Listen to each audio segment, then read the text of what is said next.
Chers amis, bien le bonjour. C'est une breaking news de chez Breaking News. On a le CEO d'OpenIA, Sam Altman, qui a été licencié, qui a été viré hier. Et je voudrais qu'on fasse un petit peu le tour de cette nouvelle. Je voudrais d'abord vous expliquer pourquoi c'est important. C'est important si vous êtes investi dans le SP500 ou si vous êtes investi dans des boîtes tech américaines. Et de toute façon, vu que c'est le SP500 qui donne un petit peu le pouls des marchés financiers, ça vous concerne et on va revenir là-dessus. L'autre chose qu'on va voir ensemble, c'est le récit officiel sur pourquoi Sam Altman aurait été viré de OpenIA, parce qu'il y a effectivement une version officielle. Et ce que je vous propose également, c'est qu'on s'amuse à spéculer sur quelle est la vraie raison pour laquelle Sam Altman a été viré. Donc je vous partagerai mon hypothèse et je vous proposerai de partager également la vôtre. Alors, pourquoi est-ce que ça nous intéresse ? Eh bien parce que si vous regardez la composition du SP500, vous voyez que vous avez les Big Five, donc Microsoft, Apple, Amazon, Nvidia et Alphabet. Et si vous voulez, ces entreprises sont responsables de la performance du SP500 cette année. Si le SP500 cette année est dans le vert et pas mal dans le vert, c'est à cause de ces entreprises. C'est parce que ces entreprises ont fait un carton. Et si ces entreprises ont fait un carton, c'est en grande partie en raison des attentes sur l'intelligence artificielle, attentes qui commencent à se déployer parce que vous savez notamment que les choses qui se développent autour d'OpenIA sont incorporées par Microsoft dans ses différents logiciels. Vous avez donc OpenIA qui mène la course. Alors après, c'est vraiment la surface de l'intelligence artificielle. Je parle de la surface de l'intelligence artificielle en tant que des produits que les consommateurs peuvent utiliser, peuvent payer pour les utiliser, etc. Parce que sinon, l'intelligence artificielle est déjà partout. Mais donc, dans cette course à l'intelligence artificielle comme produit de consommation, vous avez Microsoft qui est en tête et les autres qui essaient de se tirer la bourre autour de ça. Vous avez vu que ça a eu des impacts assez concrets. Quand ChatGPT est devenu la grande hype, Alphabet s'est dit qu'ils devaient également créer immédiatement leur chatbot, et il s'est passé quelque chose d'assez intéressant, parce que vous voyez, le point de ChatGPT, c'est que c'est pas quelque chose qui est fait pour donner de la connaissance fiable. ChatGPT, c'est pas un moteur de recherche. Il est là pour recombiner des informations d'une manière qui est digeste, d'une manière qui est créative, d'une manière qui peut être originale, mais Alphabet, la réputation qu'ils ont, c'est la précision. Si Google est devenu numéro 1, c'est parce qu'ils sont capables de vous donner les sources les plus pertinentes et sans doute aussi les plus fiables. Et donc, quand Alphabet a sorti en catastrophe son propre chatbot et que les gens ont commencé à lui demander des trucs, oui, quelle est la couleur du cheval blanc de Napoléon, ou je sais pas quoi, les trucs avec lesquels on s'amuse quand on comprend pas bien cette technologie, et bah tout le monde, ça a fait un immense bad buzz en disant le chatbot de Google dit des bêtises, etc.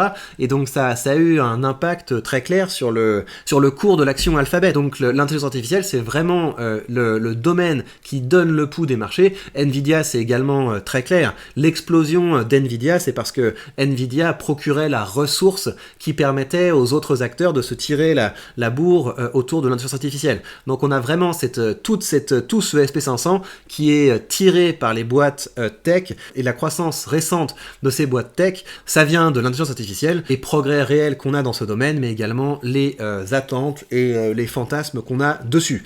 Alors, là-dedans, donc dans cette histoire, le CEO d'OpenIA se fait virer, c'est assez surprenant, personne ne l'attendait. Il y a eu l'OpenIA Day il y a pas longtemps qui a été un franc succès, qui a créé beaucoup de hype et qui a pas mal fait monter Microsoft à la suite des annonces au cours de cet événement, et patatras, il se fait exclure. Et donc on va discuter maintenant d'où ça vient, pourquoi Sam Altman s'est fait renvoyer. D'abord, vous voyez que ça a eu un impact sur Microsoft, parce que ça, c'est cette annonce. L'annonce de Sam Altman qui se fait débarquer, c'est ça, bim, impact que ça a, c'est l'action Microsoft qui tombe, et donc on peut imaginer qu'il va y avoir maintenant une compétition, parce que on peut très bien imaginer Sam Altman qui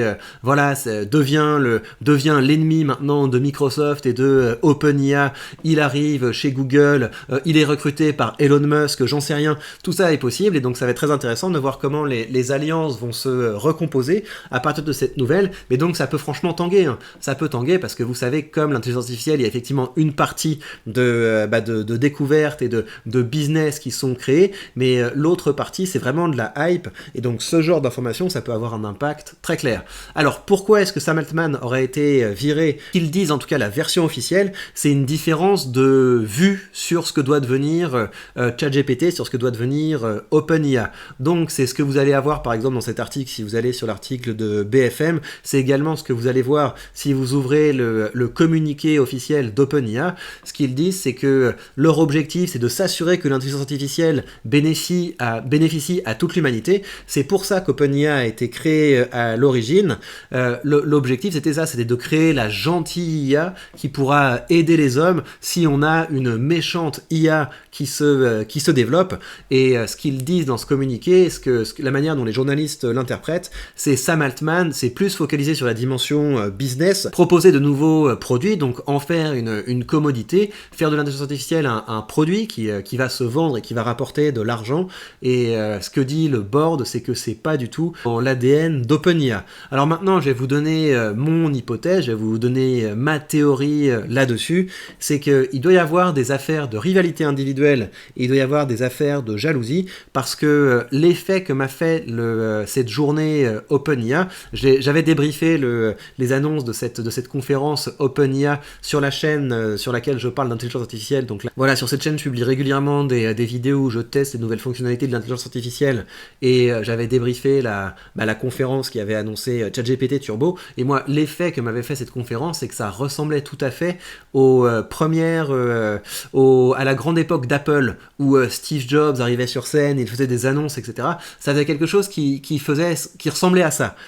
Et donc c'est pas impossible que vous ayez des gens dans le board qui sont peut-être moins orientés argent et qui sont plus orientés philosophie. Voilà, on a une philosophie, on a une vision avec OpenIA. Ils se sont dit, il est en train de prendre beaucoup trop de place, il est en train de devenir beaucoup trop important, il va falloir qu'on lui coupe les ailes, sinon on va perdre le contrôle du bébé. Donc je pense que c'est une histoire de jalousie qui fait qu'on a débarqué Sam Altman, et je pense que ça risque de se retourner contre OpenIA. Donc c'est l'hypothèse que je vous fais. L'hypothèse que je vous fais, donc c'est plus généralement, peut-être que Microsoft va commencer aussi à avoir des soucis autour de ça. Parce que pour le moment, moi je veux bien ChatGPT 5, ça va être la révolution, ça va être l'intelligence artificielle générale et ce que vous voulez, mais peut-être que tout ça c'est des effets d'annonce, et que si vous n'avez pas derrière quelqu'un qui est vraiment compétent, et surtout quelqu'un qui est capable de bien monétiser pour pouvoir dégager les ressources nécessaires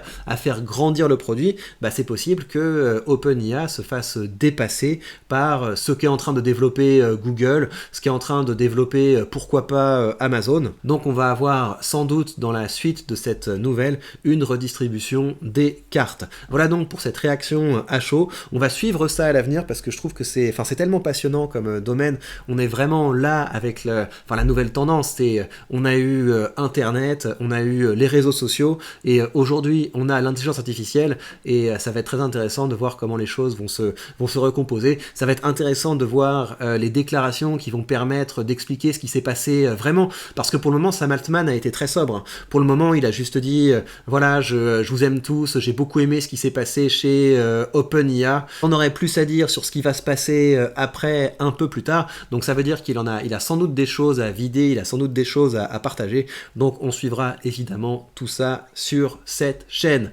Il me reste à vous rappeler que si vous voulez participer à cette compétition, une manière de le faire, c'est évidemment d'investir dans cette nouvelle tendance. Moi, c'est ce que je fais. J'ai notamment une belle position dans Microsoft. J'attends que ça tangue. Donc si cette nouvelle pouvait faire tanguer Microsoft, moi ça m'arrangerait parce que ça me permettrait de recharger. En tout cas, si vous aussi vous voulez commencer à investir avec un courtier qui vous donne entre les mains tous les leviers pour atteindre la liberté financière, eh bien vous savez que vous avez mon lien affilié sous cette vidéo, et grâce à ce lien vous pourrez ouvrir vos premières positions avec 100 € de frais de courtage remboursés, ce qui est très sympa quand on commence avec des petites positions pour se poser les bases d'un portefeuille. Je vous donne également rendez-vous sur la page Patreon où je viens de publier une toute nouvelle vidéo où je réponds à vos questions, et donc si vous voulez accéder à tout ce contenu exclusif, eh bien vous savez que ça ne vous coûte que 3 € par mois pour avoir plus d'interaction avec moi et avec le reste de la communauté. Vous avez également le lien sous cette vidéo.